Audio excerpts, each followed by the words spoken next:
Good afternoon students. We are going to do a very important topic, that's stoichiometry. ये आपको 11th 12th दोनों में ही बहुत ज़्यादा यूजफुल है, ठीक है. So let's look at this word stoichiometry. ठीक है, stoichiometry दो वर्ड से बना है, stoichion and metrein. ठीक है, इसका मतलब है एलिमेंट और मेजरमेंट. तो stoichiometry मतलब कुछ चीज आप मेजर कर रहे हो. ठीक है, अब क्या मेजर कर रहे हो? Let's take a very simple example. ठीक है, जैसे मैं एक कंपाउंड ले लेती हूँ KClO3. ठीक है, और इसको मैं हीट करती हूँ तो I get KCl plus O2. ठीक है, I have written a very simple equation here, KClO3 और उसको हीट किया तो मेरे पास आ गया KCl एंड O2. ठीक है, so this is a simple equation. इसको हम बैलेंस कर लेते हैं. Let's just check, 3 2 6, 2 K 2 Cl है. ठीक है, so when I heat it decomposes into KCl and O2. Clear? अब ये एक बैलेंस्ड केमिकल इक्वेशन है. एक बैलेंस्ड केमिकल इक्वेशन आपको काफी सारी इंफॉर्मेशन देती है. एंड जब आप इक्वेशन लिखते हो आप उसको बैलेंस क्यों करते हो? Because of law of conservation of mass. तो उस लॉ को फॉलो करते हुए हम इक्वेशन को बैलेंस करते हैं. I am sure you all know this side is the reactants and this side is the products. So stoichiometry क्या है कि एक बैलेंस्ड केमिकल इक्वेशन को यूज करके जो चीज आपको नहीं दी हुई क्वेश्चन में, वो रिएक्टेंट या वो प्रोडक्ट का मास या नंबर ऑफ मोल्स या वॉल्यूम निकालना. जैसे आपको ये इक्वेशन देख के क्या पता लग रहा है? You know here 2 molecules of KClO3 are splitting into 2 molecules of KCl and 3 molecules of oxygen gas. और you can also come to know यहाँ पे 2 moles KClO3, 2 moles KCl और 3 moles oxygen gas बना रहे हैं. ठीक है, and in terms of mass भी आप इसको निकाल सकते हो.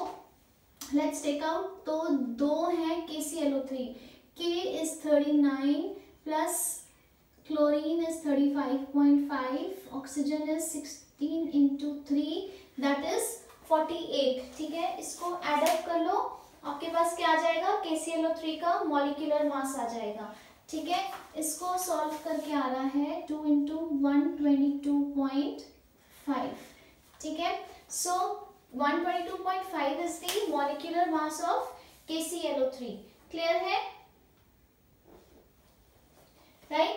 सो ये कितना हो गया? अगर आप इसको सॉल्व करोगे कितना आ रहा है? 245 ग्राम्स. ठीक है, उसी तरह आप इसको सॉल्व कर लो, 2 into 39 plus 35.5 और यहाँ पे क्या आ गया? Oxygen is 16 into 2 32. तो 3 ऑक्सीजन मॉलिक्यूल्स हैं. क्लियर है? तो you can solve them also. Right, इसको सॉल्व करो, आ रहा है आपका 149 and 96. ठीक है, सो तो आपको केमिकल इक्वेशन ने क्या क्या बताया? आपको बताया कि ये 2 मॉलिक्यूल्स थे, ये 2 मॉलिक्यूल्स थे, ये 3 मॉलिक्यूल्स थे.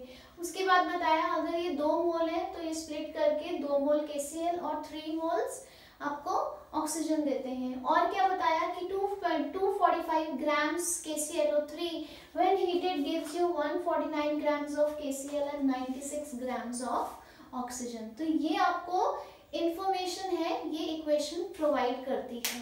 तो हम एक बैलेंस्ड केमिकल इक्वेशन से अननोन क्वांटिटी के रिएक्टेंट या प्रोडक्ट में कुछ चीजें आपको दी होंगी, कुछ पूछी होंगी. अननोन क्वांटिटी की mass, number of moles and volume तक अगर गैस है तो एट STP वॉल्यूम भी कैलकुलेट कर सकते हैं. ठीक है, so on the basis of stoichiometry there are 3 types of stoichiometric problems. कौन कौन सी हैं? The first type is mass mass relationship paper based, मतलब एक चीज का मास दिया है और एक का पूछा है. ठीक है, नंबर 2 इज मास वॉल्यूम. ठीक है, दैट इज एक का मास दिया है और दूसरे की वॉल्यूम पूछी है. ठीक है, उसके बाद third type of problem is volume and this is for gases. ठीक है, अभी हम ये STP वाले ही क्वेश्चंस करेंगे, ठीक है, clear. So we going to look at each type, हर एक टाइप के मैं आपको न्यूमेरिकल्स यहाँ बोर्ड पे करके दिखाऊंगी, ठीक है। So just quickly note this down and we'll start with the numericals. Okay, so this is the first question. It is based on the first type of problems, that is mass-mass relationship. Question दिया हुआ है, what mass of copper oxide will be obtained by heating 12.35 grams of copper carbonate. मतलब क्या है कि जब मैं copper carbonate को हीट करती हूँ तो मुझे कितनी कॉपर ऑक्साइड मिलेगी. तो जब भी आप एक स्टोइकियोमेट्री का क्वेश्चन करते हैं तो स्टेप 1, ठीक है, you can make notes if you want. Step 1 is right down the balanced chemical equation, ठीक है. In some numericals the chemical equation is given, but ये बहुत एक seemingly easy सा क्वेश्चन था तो इसमें आपको इक्वेशन नहीं दी हुई है, बट आपके यूजुअली एनसीईआरटी में जो क्वेश्चंस हैं बैक एक्सरसाइज में उसमें इक्वेशंस दी हुई हैं, ठीक है. Even if you don't know you can write down the equation. आपको दिया हुआ है कॉपर कार्बोनेट है, ठीक है, ये ट्राइंगल स्टैंड्स फॉर हीट. उसमें आपको क्या मिला, CuO plus CO2. You should know जब भी एक कार्बोनेट सॉल्ट हीट करते हो तो उसमें से CO2 गैस रिलीज होती है, ठीक है. So now let's balance it, let's check. This is already a balanced equation, ठीक है. तो नेक्स्ट स्टेप क्या होएगा, step 2 is going to be write down the relevant masses, ठीक है, मॉलिक्यूलर masses. अब यहाँ पे आपको कॉपर ऑक्साइड पूछा है तो कार्बन डाइऑक्साइड के बारे में nothing is asked in the question, so you don't have to waste time writing down its mass. यहाँ आप कॉपर कार्बोनेट का मॉलिक्यूलर मास लिख लोगे. कैसे निकाला है आपने, 63.5 वाज कॉपर, एक कार्बन था और 16 3 48, 3 ऑक्सीजन थे, इसको ऐड किया 123.5 आ गया. सिमिलरली कॉपर ऑक्साइड का कैसे निकाला आपने, 63.5 प्लस 16 आपके पास 79.5 आ गया, ठीक है. सो अब आपको इक्वेशन से देख के क्या पता लग रहा है कि जब 123.5 grams that is 1 mole copper carbonate को हम हीट करते हैं तो 79.5 ग्राम्स कॉपर ऑक्साइड मिलती है. तो अगर हमें क्वेश्चन क्या है कि 12.35 ग्राम्स अगर कॉपर कार्बोनेट को हीट किया जाए तो आपके पास कितनी कॉपर ऑक्साइड मिलेगी. तो आपने क्या निकालना है, your x that is the unknown quantity is copper oxide. तो you can build a very simple maths equation here. Unitary method से इसको सॉल्व कर सकते हो. कैसे करोगे, that is 123.5 grams of copper carbonate से कितना मिल रहा है आपके पास, 79.5 ग्राम्स ऑफ कॉपर ऑक्साइड. तो 1 ग्राम ऑफ कॉपर कार्बोनेट से कितना मिलेगा, 79.5 ओवर 123.5.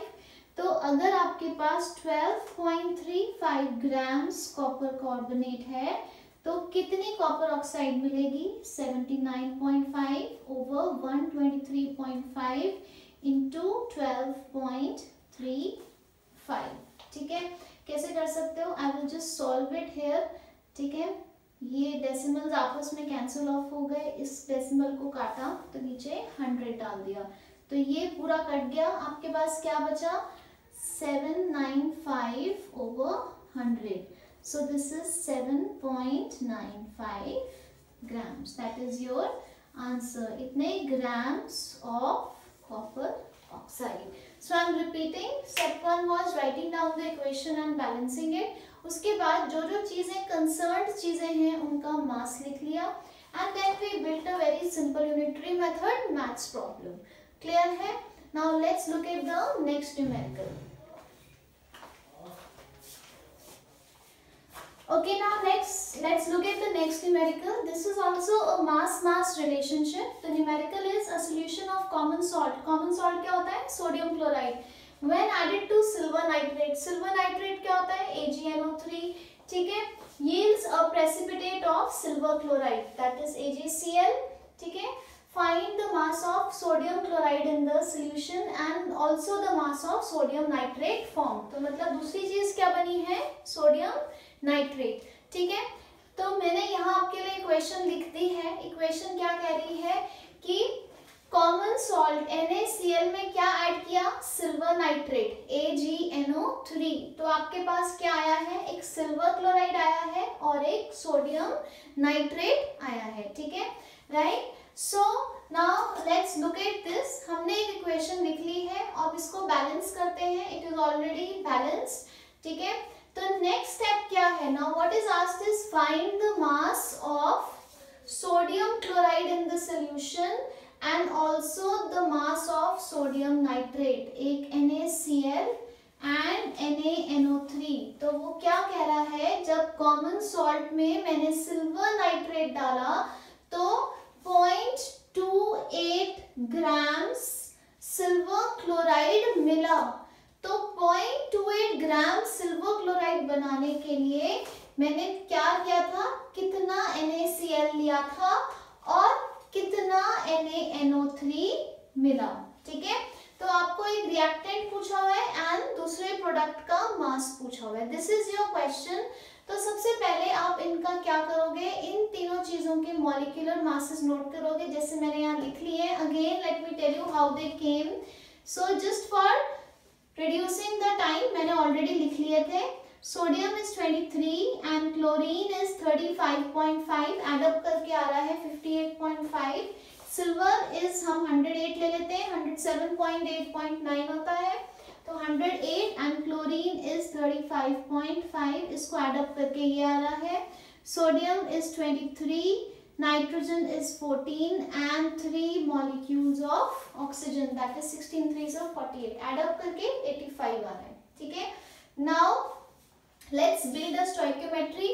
पहले हम निकाल लेते हैं NaCl। ठीक है, हमें इक्वेशन को देख के क्या पता लग रहा है कि 143.5 ग्राम्स AgCl, ठीक है, इज फॉर्म्ड जब आप NaCl कितना ले रहे हो, 58.5 ग्राम्स NaCl ले रहे हो। ठीक है, when 58.5 grams of NaCl is taken, clear। तो 1 ग्राम AgCl कब बनेगा, जब आप 58.5 ओवर 143.5 ग्राम्स ऑफ NaCl लोगे। ठीक है, तो 143.5 ग्राम्स AgCl बन रहा था जब आपने 58.5 ग्राम्स NaCl लिया।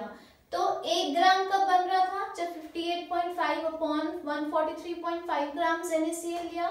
तो दिया कितना हुआ है, 0.28 ग्राम्स। तो 0.28 ग्राम्स AgCl जब बनेगा तब आपने कितना सोडियम क्लोराइड लिया था, 58.5 ओवर 143.5 इंटू 0.28 ग्राम्स। ठीक है, इसको आप सॉल्व कर लो, आपके पास आ जाएगा कि आपने NaCl कितना लिया था। ठीक है, इसको सॉल्व करके आ रहा है 0.114 ग्राम्स NaCl। ठीक है, इसी तरीके से हम ये भी निकाल सकते हैं। ठीक है, सो सेम बेसिस 143.5 ग्राम्स जब AgCl बन रहा था, साथ में क्या बन रहा था, 85 grams of NaNO3 was formed। ठीक है, so when 143.5 grams AgCl was formed, तो 85 grams NaNO3 was also formed। तो जब 1 ग्राम AgCl बन रहा है तो कितने ग्राम NaNO3 बना, 85 ओवर 143.5 ग्राम्स NaNO3 बना। ठीक है, तो जब 0.28 ग्राम्स AgCl बना तो कितना NaNO3 बना, सोडियम नाइट्रेट कितना बना, इंटू 0.28 ग्राम्स सोडियम नाइट्रेट बना। बिल्कुल सिमिलर तरीके से इसको सॉल्व किया है। ठीक है, इसको सॉल्व करके आंसर आ रहा है आपका 0.165। ठीक है, राइट, NaNO3, ठीक है। अब NaNO3 को AgCl की मदद से भी निकाल सकते हो, and once you have got NaCl कितना आया था 0.114, तो आप इसकी मदद से भी निकाल सकते हो कि 58.5 से 85 बना, तो 1 से कितना बना 85 अपॉन 58.5, तो 0.114 से कितना बना। सो आइदर वेज आप NaNO3 AgCl से भी निकाल सकते हो और आप NaCl से भी निकाल सकते हो, ठीक है, क्लियर है। So take a screenshot of this. Now let's look at the next numerical.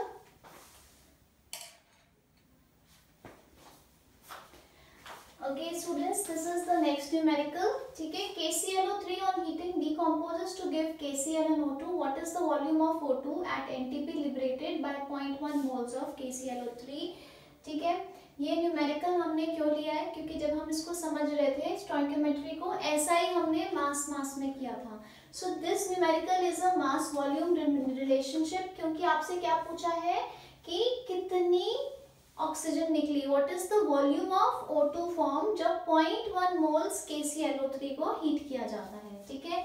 Equation को देख के क्या पता लग रहा है, step 1 you right down the equation, balance it, step 2 right down the relevant things asked. तो इससे क्या पता लग रहा है कि अगर ये 2 मोल्स KClO3 था तो ये आपको 2 मोल्स KCl दे रहा है और 3 मोल्स O2 दे रहा है, ठीक है। वेरी सिंपल क्वेश्चन, यहीं से आपको पता लग जाएगा।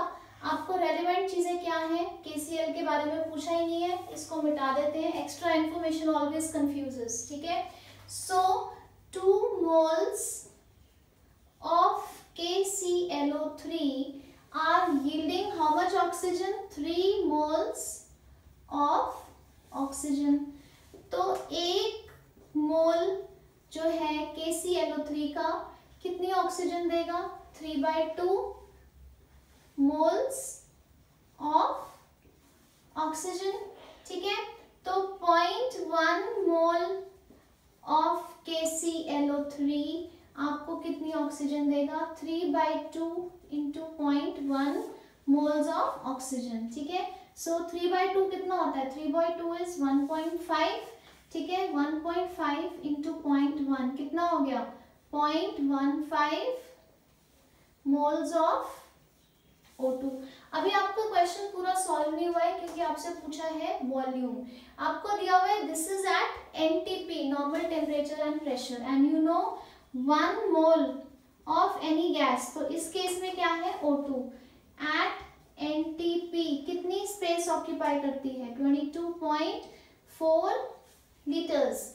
तो 0.15 मोल्स ऑफ ऑक्सीजन कितनी स्पेस ऑक्यूपाई करेगी एट NTP, 0.15 इंटू 22.4 लीटर्स, ठीक है। इसको सॉल्व कर लो, you will get your answer, ठीक है। इसको सॉल्व करके आपका आंसर आ रहा है 3.36 लीटर्स, ठीक है। So let's do it again. एक बार हमने क्या किया, फर्स्ट स्टेप बैलेंस्ड इक्वेशन लिखी, उसके बाद जो जो चीजें रेलेवेंट थी उनकी क्वांटिटीज लिख ली। यहाँ से क्या पता लगा है, 2 मोल्स KClO3 3 मोल्स ऑक्सीजन दे रहा है, तो 1 मोल कितना देगा 3/2, और पूछा कितना है 0.1 मोल्स KClO3, तो उससे आगे हमारे पास वो 0.15 मोल्स O2 दे रहा है, क्लियर है। सो हमें क्या पूछा है, मोल्स नहीं पूछा, वॉल्यूम पूछी है। So 1 mole of oxygen at NTP कितनी जगह घेरेगी, वॉल्यूम, मोलर वॉल्यूम कितनी होती है 22.4 लीटर्स, तो 0.15 मोल्स कितनी जगह घेरेगा, 0.15 into 22.4, that's 3.36 liters. So this is a mass volume stoichiometric question, ठीक है। Quickly note this down. Let's do the next one. Now let's look at the question. What volume of oxygen at NTP is needed to cause the complete combustion of 200 ml of acetylene? Also calculate the volume of carbon dioxide formed. Okay, this is a very important question. जब हम किसी भी hydrocarbon को oxygen के साथ heat करते हैं या बर्न करते हैं, हमेशा आपको बाय प्रोडक्ट क्या मिलता है, CO2 and H2O. Clear? Before we start the numerical, let's look at something really basic. कुछ बेसिक हाइड्रोकार्बन्स जो आपको बहुत काम आएंगे न्यूमेरिकल्स में. For example CH4 is methane, C2H6 is ethane, C2H4 is ethene, common name ethylene, C2H2 is ethine, common name acetylene. ठीक है, अब हम न्यूमेरिकल पे आते हैं. यहाँ कहा है कि जब हम एसिटाइलिन दैट इज C2H2, ठीक है, इसको हम जब बर्न करते हैं ऑक्सीजन के साथ तो आपको मिलता है CO2 and H2O. सबसे पहले आप इसकी इक्वेशन लिख लो, ठीक है, and then you need to balance this equation. ठीक है, इसको बैलेंस कर लो.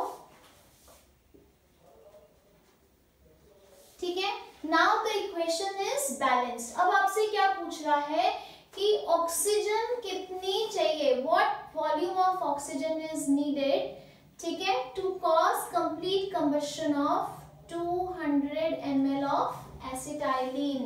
ठीक है, and calculate the volume of CO2 formed. तो बेसिकली आपका लेना देना ये 3 गैसेस से है. ठीक है, सो यहाँ पे आ जाइए. ये कितना है, अगर ये 2 यूनिट्स हैं, ठीक है, तो इसको 5 यूनिट्स क्या चाहिए ऑक्सीजन और 4 यूनिट्स आपकी CO2 बन रही है. ठीक है, सो 2 यूनिट्स या 2 मोल्स या 2 मॉलिक्यूल्स. ठीक है, हमने रेशियो यूज करनी है. This is basically a volume stoichiometry. आपको एक वॉल्यूम दी है, दूसरी वॉल्यूम पूछी है. ठीक है, सो इससे क्या पता लग रहा है कि 2 units of C2H2 they require how much oxygen, 5 units of oxygen. तो 1 unit of acetylene requires how many oxygen, 5/2. तो दिया कितना है, 200 ml of C2H2 will require how much oxygen, 5/2 into 200. इसको काट लो, you can solve it. कितना आया, 500 ml of O2. ठीक है, तो ऑक्सीजन कितनी चाहिए, 500 ml. सिमिलरली हम CO2 के साथ भी सेम रिलेशनशिप बिल्डअप कर सकते हैं, ये वाली. सो 2 यूनिट्स ऑफ एसिटाइलिन, ठीक है, they give 4 units of CO2 on combustion. So 1 unit of acetylene is going to give 4/2 units of CO2 on combustion. तो 200 ml of acetylene कितनी CO2 देगा, 4/2 into 200. ठीक है, तो कितनी हो गई, 400 ml of CO2. ठीक है, यहीं से पता लग रहा है 2 से 4 डबल बन रहा है, तो 200 से 400. क्लियर है. So this is an example of a volume stoichiometry. Extremely easy questions. ठीक है, so take a note of this.